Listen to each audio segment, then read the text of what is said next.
Hello दोस्तों, मैं दीपक रोयला स्वागत करता हूं आपका अपने YouTube चैनल डी रोयला ब्लॉग में।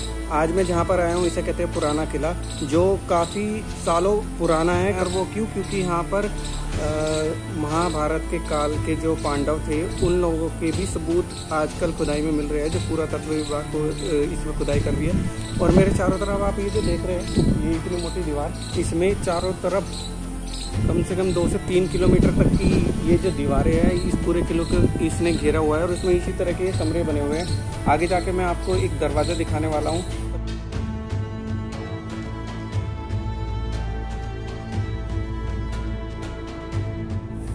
बड़े दरवाजे से एंट्री लेने के बाद जैसे हम उसके लेफ्ट साइड चलते हैं, थोड़ा आगे चलने के बाद हमें मिलता है ये तलाकी दरवाजा, जो मेरे पीछे है। और ये देखने में काफ़ी बड़ा है। इसको मैं अच्छे से आपको दिखाऊंगा, अच्छे से सारी चीज़ बताऊंगा। एक्चुअली ये 2 हिस्सों में बटा हुआ है। इसका जो निचला वाला भाग है वो पानी के रास्ते से आने जाने के लिए यूज़ किया जाता था। जो इसको ऊपर वाला भाग है वो मुख्य द्वार, यानी कि जिससे मुख्य लोग आया जाया करते थे, उसके लिए यूज़ किया जाता था। इसको पूरा अंदर से भी चल के मैं दिखाऊंगा कि अब ये कैसा है, क्योंकि अब ये इतना मजबूत नहीं रहा, तो इसलिए इसे आने जाने के लिए बंद कर दिया गया है। आने जाने के लिए जो मेन रास्ता यूज़ किया जा रहा है वो वही वाला है जिससे हम अभी आए हैं। तो चलिए अब आपको अंदर से दिखाता हूँ कि इसकी मजबूती अभी भी कितनी है। क्या अभी भी उतना ही मजबूत है? अगर ये इतना मजबूत है तो इस दरवाजे को अब बंद क्यों कर दिया गया? जिस गेट से हमने एंट्री ली थी उसे बोलते हैं बड़ा दरवाजा। और उसके फिर एंट्री लेने के बाद जब हम लेफ्ट साइड में चलते हैं, काफ़ी आगे चलने के बाद हमें मिलता है ये तलाकी दरवाजा, जिसमें 2 भागों में इस दरवाजे को बनाया गया है। इसका ये जो निचला भाग है, इसे पानी के रास्ते से आने जाने के लिए यूज़ किया जाता था।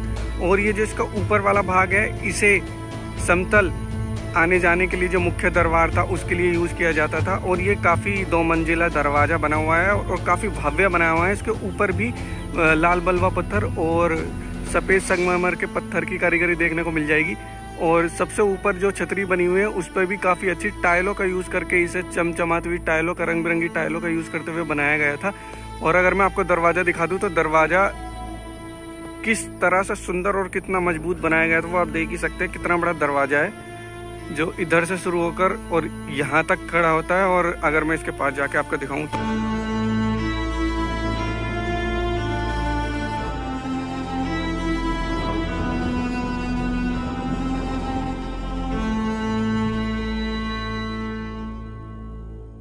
देखिए, ये भले ही शेर शाह सूरी और हुमायूं के नाम से जाना जाता है कि उन लोगों ने बनवाया है, लेकिन ये बना कहाँ पे है? ये बना है पांडवों की जो मेन राजधानी थी ना, इंद्रप्रस्थ, उस स्थान पे बना हुआ है। और अभी भी जो पुरातत्व विभाग अपनी खुदाई कर रहे हैं ना, उसमें ज़्यादातर उन्हीं के सबूत मिल रहे हैं कि पहले वो लोग यहाँ पे रहते थे। वैसे किला है तो बहुत लाजवाब। किले की ये बहुत मोटी दीवारें हैं जिसके ऊपर खड़े रहने को चलने का रास्ता, और नीचे से भी इतना बड़ा रास्ता है। ये कम से कम 3 किलोमीटर तक इस पूरे किले को इसने कवर किया है। और मैं जब से चलता जा रहा हूँ मुझे ये इसी तरह का रास्ता दिख रहा है। पूरा का पूरा रास्ता इस तरह से कवर है जो इसकी बाउंड्री है किले की। तो ये लोग करते क्या थे? जब मुगल यहाँ पर आते थे, सबसे पहले वो क्या काम करते थे? हमारी जो हिंदू सभ्यता है ना, उसे पूरी तरह से नष्ट कर देते थे।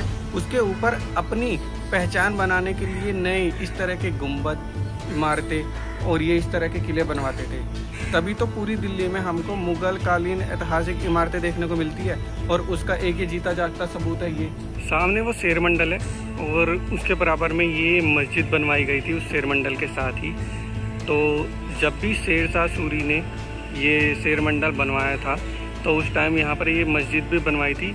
और इसके साथ है कि क्योंकि जब भी वो लोग नमाज़ पढ़ने जाते हैं तो हाथ पैर धोते हैं, उसके लिए ये एक पानी के लिए हाथ पैर धोने के लिए एक कुआं टाइप कुछ बनवाया था। और एक कुआं यहाँ पे है।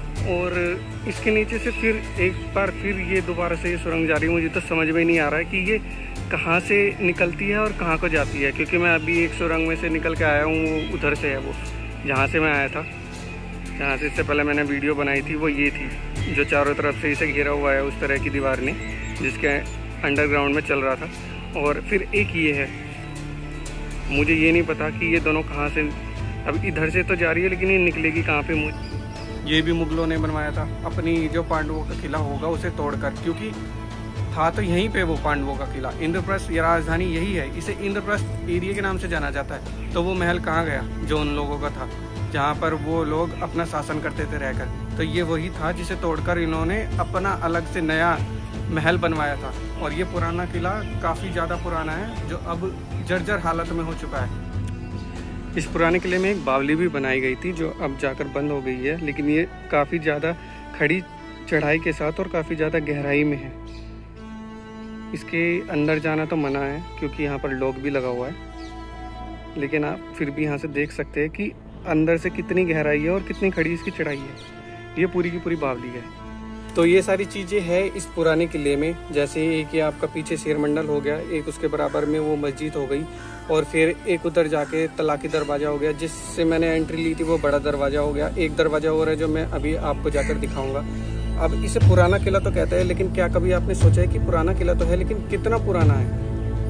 तो इसका भी पता आपको कुछ दिनों में पता चल जाएगा, क्योंकि चौथी बार पुरातत्व विभाग इसके अंदर खोदाई कर रहा है और उसमें काफ़ी पौराणिक उनके अवशेष मिल रहे हैं, जिससे पता लगता है कि ये कम से कम 3000 साल पुराना है। क्योंकि जिस टाइम यहाँ पर पांडव रहते थे उनके भी कुछ अवशेष यहाँ पर मिल रहे हैं। कुछ मिट्टी के बर्तन जो उस टाइम यूज किए जाते थे वो म्यूजियम में रखे गए हैं।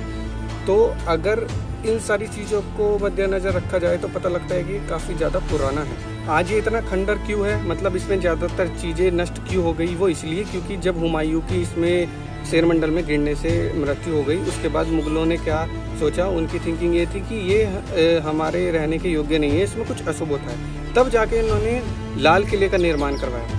उन्होंने सोचा कि ये यहाँ पर रहने के लिए शुभ नहीं है, इसमें कुछ अशुभ होता है, तो इसमें अब रहना ठीक नहीं है। तब जाकर उन्होंने लाल किले का निर्माण करवाया। तो लाल किला यहाँ से कम 2 किलोमीटर की दूरी पर पड़ता है। अगर आप यहाँ पर आना चाहते हैं पुराने किले पे, तो सबसे नज़दीक जो मेट्रो स्टेशन पड़ता है वो है प्रगति मैदान, और वहाँ से 400-500 मीटर की वॉकिंग डिस्टेंस है, आप उससे आ सकते हो। और अभी इस किले में दिखाने के लिए बचता है एक और दरवाज़ा बड़ा, जिसको मैं अभी जाके दिखाऊंगा। तो चलिए वीडियो शुरू करते हैं। और अगर आपने अभी तक मेरे चैनल को सब्सक्राइब नहीं किया है तो प्लीज़ मेरे चैनल को सब्सक्राइब कर लीजिए। अगर वीडियो आपको अच्छी लग रही है तो प्लीज़ इस वीडियो को लाइक कीजिए। अगर आप ऐसी ही और वीडियो देखना चाहते हैं, क्योंकि मैं पूरी दिल्ली में जितनी भी ऐतिहासिक इमारतें हैं, जितनी भी पुरानी चीज़ें हैं, वो सब आपके लिए लेके आने वाला हूँ। तो जल्दी से जाइए, चैनल को सब्सक्राइब कर लीजिए। चलिए वीडियो शुरू करते हैं। देखिए, मैंने इस किले में आपको 3 दरवाजे दिखाए हैं। सबसे पहले बड़ा दरवाज़ा, जिससे मैंने एंट्री ली है। दूसरा तलाकी दरवाज़ा, जिसके बारे में पहले बता चुका हूँ। और तीसरा है ये हुमायूं दरवाज़ा। हुआ ये था कि सबसे पहले हुमायूं ने इसकी नींव रखी और इसमें अपना नया शहर, अपना लोकप्रिय शहर दीन पनाह बनाया था। उसके बाद कुछ ही 1-2 साल बाद शेर शाह सूरी, जो बाबर के मुख्य सेनापति थे, उन्होंने हुमायूं पर आक्रमण कर दिया और इस महल को अपने कब्जे में ले लिया। अब इसमें हुमायूं की कुछ चीज़ें तोड़कर उन्होंने अपनी अलग से नई चीज़ें बनवाई, जिसमें शेर मंडल वो शेर शाह सूरी ने बनवाया है। फिर शेर शाह सूरी के मरने के कुछ साल बाद उसके लड़के के ऊपर हुमायूं ने आक्रमण करके दोबारा से इस पुराना किला को अपने कब्जे में ले लिया और दोबारा से इसमें रहने लगा। और हुमायूं की जो डेथ हुई थी, वो जो शेर मंडल है, जिसको हुमायूं ने अपना पुस्तकालय बना लिया था। उसे पढ़ने लिखने का काफ़ी ज़्यादा शौक था, इसलिए वो अपना बुकों का कलेक्शन रखता था। वो जो शेर मंडल अपने मनोरंजन के लिए शेर शाह सूरी ने बनवाया था, हुमायूं ने उसे अपना पुस्तकालय बना दिया था। और हुमायूं की एक सबसे बड़ी कमी ये थी कि वो जब भी कभी अजान सुनता था, तो जिस टाइम भी और जहाँ पर भी होता था, उसी टाइम वहीं पर अपने घुटने टेक कर वहीं पे बैठ जाता था अजान के लिए। तो एक दिन क्या हुआ, वो कुछ बुके लेकर शेर मंडल के चारों तरफ ऐसे छोटी छोटी सीढ़ियाँ है, उससे नीचे उतर रहा था। तो अचानक उसे अजान की आवाज़ सुनाई दी। उसी समय सीढ़ियों पर बैठ गया और उसका पैर उसके कपड़े में उलझकर गिर गया और वो गिरने से उसी टाइम उसकी मृत्यु हो गई।